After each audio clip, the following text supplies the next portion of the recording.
Акаунтите ми бяха изтрити. Хиляди последователи изчезнаха за една нощ. И сега ще започна от нулата. Здравейте, казвам се Деян Илиев доктора.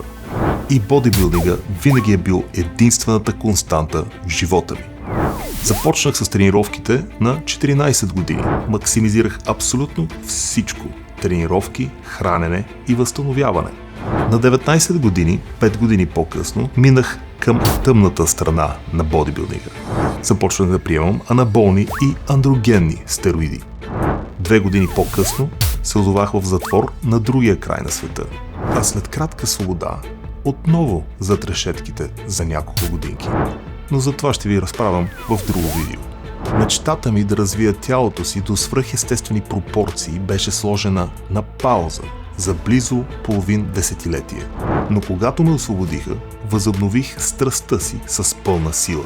Започнах да ровя дълбоко по американските underground форуми и да проучавам много тънкости и детайли, за които в България още никой не беше чувал. Точно това ми спечели прякора доктора, защото правих брутални, експериментални трансформации със собственото ми тяло. Само няколко години след освобождаването ми, през 2015 се пуснах на първото ми състезание в Пловдив и станах четвърти. Същата година на държавното станах втори, точно след една от най-големите легенди в тази категория. Междувременно започнах да правя образователни видеа в социалните мрежи, в които споделях целият си опит и изводите от всички експерименти, през които бях прекарал тялото си. Експериментите за мене станаха по-интересни от състезанията, така че моята състезателна кариера отида на заден план. За последно се пуснах през 2018 година, в която година се роди моят син Дориан. Да, познахте кръста на Дориан Йейтс. Тогава станах шампион на България.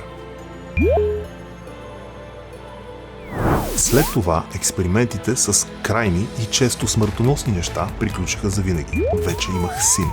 Продължих да се занимавам само с здравословните аспекти – дълголетие, оптимална визия и качество на живот. Имах доста последователи и фен страница, но вече знаете края на тая история. Поради политически некоректните ми възгледи, всичко беше изтрито. Време е да ви припомня за една по-здрава, по-реална и по-научна алтернатива. А в следващото видео ще ви покажа топ 10 най-критични грешки, които хората допускат при приема на хормонални препарати. Ако искате да видите това видео, оставете лайк и напишете коментар. Ако не сте абонирани, абонирайте се сега.